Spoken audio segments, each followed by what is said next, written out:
Hello, आप देख रहे हैं सेल्फ ज्ञान। और आज हम डिस्कस करेंगे दो रीजनल सेंटर की मेरिट लिस्ट के बारे में। उनके सिलेक्टेड कैंडिडेट, उनकी मेरिट लिस्ट कैटेगरी वाइज हम वो सब देखेंगे। जिन्होंने बीएड का एंट्रेंस एग्ज़ाम दिया है वो इस वीडियो को ध्यान से देखें। और एक रीजनल सेंटर की मेरिट लिस्ट देखकर मैं हैरान रह गया हूँ कि वहाँ की रीजनल सेंटर की मेरिट लिस्ट इतनी कम कैसे होती है। हर एक कैटेगरी वाइज की मैं उसमें दिखाऊँगा। लगभग पासिंग मार्क्स अगर लेके आ जाते हैं तो भी वहाँ पे बीएड में एडमिशन हो जाता है। तो चलो शुरू करते हैं। शुरू करने से पहले मैं कहूँगा कि आप चैनल को सब्सक्राइब कर लें, क्योंकि यहाँ इग्नू से रिलेटेड सारी नॉलेज मिलती है। आप जैसे क्लियर कर लोगे तो बीएड में जो एग्ज़ाम्स हैं, असाइनमेंट्स हैं, उनसे रिलेटेड पूरी नॉलेज यहाँ पे आपको मिलती रहेगी। तो अगर फर्स्ट टाइम आया है तो चैनल को सब्सक्राइब कर लें। अगर इग्नू में कोई भी हेल्प की रिक्वायरमेंट है तो आप मुझे कमेंट कर सकते हैं।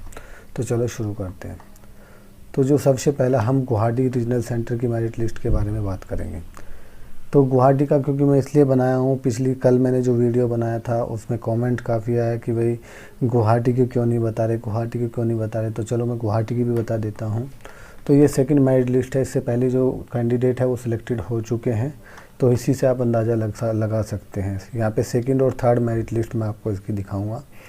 तो जो सेकंड मेरिट लिस्ट है, इसमें जो जनरल कैंडिडेट है, ये सेकंड बीएड में एडमिशन है, ये 2020 की मेरिट लिस्ट है। जिससे ये मेरिट लिस्ट इसलिए मैं बना रहा हूँ ताकि आपको अंदाज़ा हो जाए, आपने एग्ज़ाम दिया है, आप अपने एरिया का हिसाब लगा सको कि मेरा एडमिशन हो सकता है कि नहीं हो सकता है।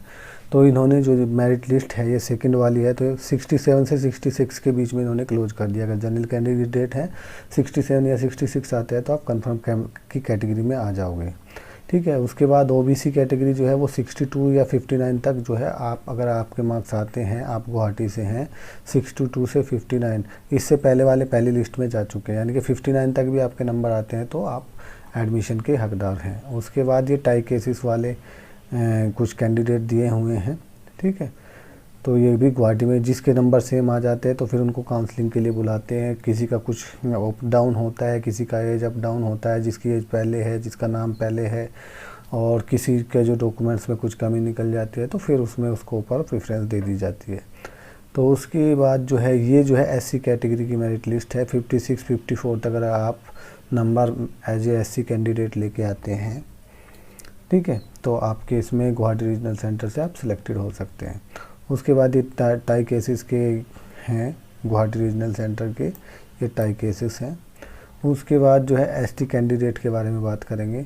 अगर आप 64 से 64 के आसपास अगर आपके नंबर आ जाते हैं एसटी कैंडिडेट के अंदर गुवाहाटी से तो आप सिलेक्टेड हैं। ये टाई केसेस के हैं, ये भी टाई केसेस के हैं। 64 यानी कि 65 के आसपास अगर आपके मार्क्स हैं तो आप सिलेक्टेड हो। उसके बाद ये हैं वेटिंग लिस्ट दे दिया, उससे नीचे ये वेटिंग लिस्ट दे दिया है जनरल की। 65, 64 तक वेटिंग लिस्ट रखा है, यानी कि आपको मिनिमम जनरल कैंडिडेट है तो 65 तो लेके आने पड़ेंगे, 65 से ऊपर। और ये भी जो है ओबीसी की कैंडिडेट की मेरिट लिस्ट दिया हुआ है, ये 57 से 55 के बीच में है, तो आप कंफर्म कैंडिडेट की लिस्ट में आए। ये वेटिंग लिस्ट है उनकी। 57 से ऊपर अगर आपको लाना है तो आप कंफर्म कैंडिडेट में लिस्ट में आएंगे। यानी आपको ओबीसी में गुवाहाटी से है तो 57 चाहिए ही चाहिए, तब आप पासिंग में आएंगे, नहीं तो मैं वेटिंग में आएंगे, किसी का नंबर कटेगा, डॉक्यूमेंट कंप्लीट नहीं होंगे तो आप ऊपर जा सकते हैं। उसके बाद ये वेटिंग लिस्ट है एससी कैटेगरी की, वो 51 से लेके 54 तक वेटिंग में डाला हुआ है इसमें, ठीक है। और कंफर्म की मैं ऑलरेडी बता चुका हूँ। ये टाई केसेस वाली लिस्ट है। सिमिलर जो है, जो टाई केसेस वाले हैं उनको दोबारा काउंसलिंग के लिए बुलाया हुआ है। ये जनरल के टाई केसेस वाले हैं, 63 मार्क्स पे टाई हुए थे जो। और ये ओबीसी के टाई केसेस है जो 54, ये जो है 54 ओबीसी, ये मेरिट लिस्ट है, थर्ड मेरिट लिस्ट है जिनका सिलेक्शन किया गया है 54 से 52 के बीच में, ठीक। उसके बाद 51 मार्क्स पे टाई हुआ है कुछ का, तो उनको काउंसलिंग के लिए बुलाया हुआ है, ठीक है। तो फिर उसी से डिसीजन वहाँ पे बाद में लिया जाएगा। ये तो ऐसे ही फिर एसटी का जो है वो मेरिट लिस्ट जो है 62 से 61 के बीच में उन्होंने लगा दिया। यानी कि एसटी अगर कैटेगरी है आपकी 62, 61 तक भी लेके आते हो तो आपका एडमिशन गुवाहाटी रीजनल सेंटर से हो जाएगा। तो ये थी गुवाहाटी रीजनल सेंटर की सेकंड और थर्ड लिस्ट। तो आप अंदाज़ा लगा सकते हो कि आप अगर गुवाहाटी से है तो आपका एडमिशन होगा या नहीं होगा। उसके बाद जिसकी मैं बात कर रहा था वो एक मेरिट लिस्ट है जिसको देख के मैं भी हैरान रह गया कि कितनी मेरिट लिस्ट डाउन कैसे हो सकती है। हालांकि ये जो है 2015 की है और ये जबलपुर की मेरिट लिस्ट है। जबलपुर का मेरे पास कमेंट आया था, तो जबलपुर का जब मैंने कहीं से हिसाब किताब लगाया तो मुझे 2015 की मेरिट लिस्ट वहाँ पे मिली। पिछले साल की वो लेटेस्ट वाली मेरिट लिस्ट का मैंने बहुत कोशिश किया लेकिन वो नहीं मिल पाए। तो यहाँ पे जो है इसमें दिखा सकता हूँ कि इन्होंने पहले जनरल मेरिट लिस्ट लगाए मार्क्स के हिसाब से। जो हाईएस्ट मार्क्स थे 1 पोजीशन, 2 पोजीशन, 3 पोजीशन ऐसे सी, तो वो 74 पर मार्क्स थे हाईएस्ट। तो 74 से लेके इन्होंने नीचे तक गए, तो यहाँ तक लगभग 61 यहाँ पे हो गए। और फिर दूसरा काउंसलिंग डेट पे इन्होंने सेम बुलाया है, तो ये 49 लगभग ये 128 कैंडिडेट इन्होंने लिए हैं। ये इन्होंने लिए है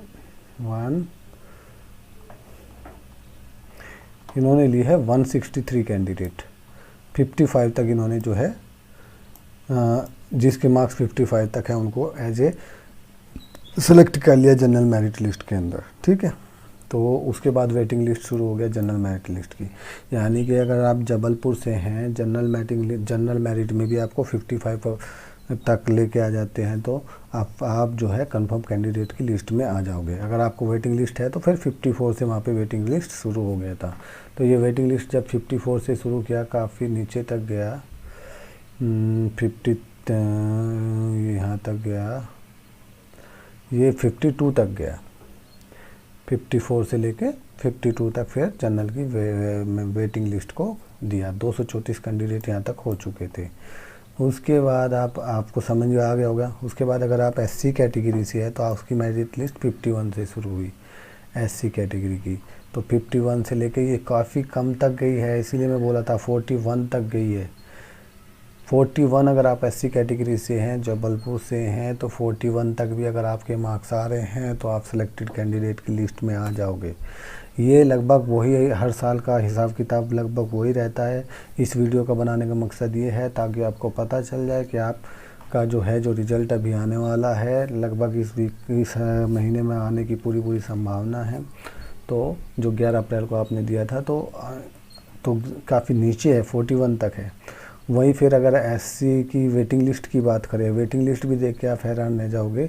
40 से इनकी वेटिंग लिस्ट लेना शुरू किया और 30 तक वेटिंग लिस्ट लिया हुआ है। यानी कि नॉर्मल आप पासिंग मार्क्स भी लेके आते हैं तो आप वेटिंग लिस्ट में तो कंफर्म है।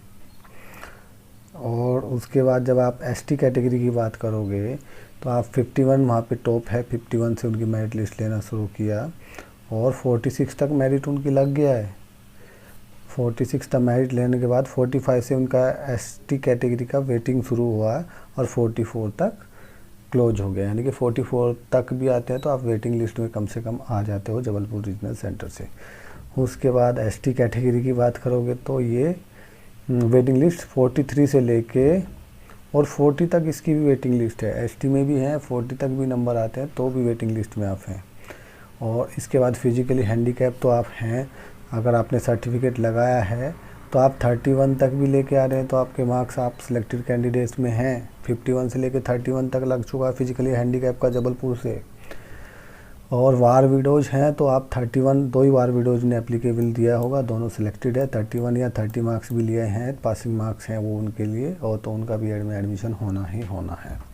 उसके बाद अगर आप कश्मीरी माइग्रेंट्स हैं, आपने उसका सर्टिफिकेट प्रोड्यूस किया है तो 30% तक भी आप नंबर लेके आते हैं तो आप सेलेक्टेड कैंडिडेट की लिस्ट में हैं, ठीक है। उसके बाद ओबीसी की बात करें, ओबीसी की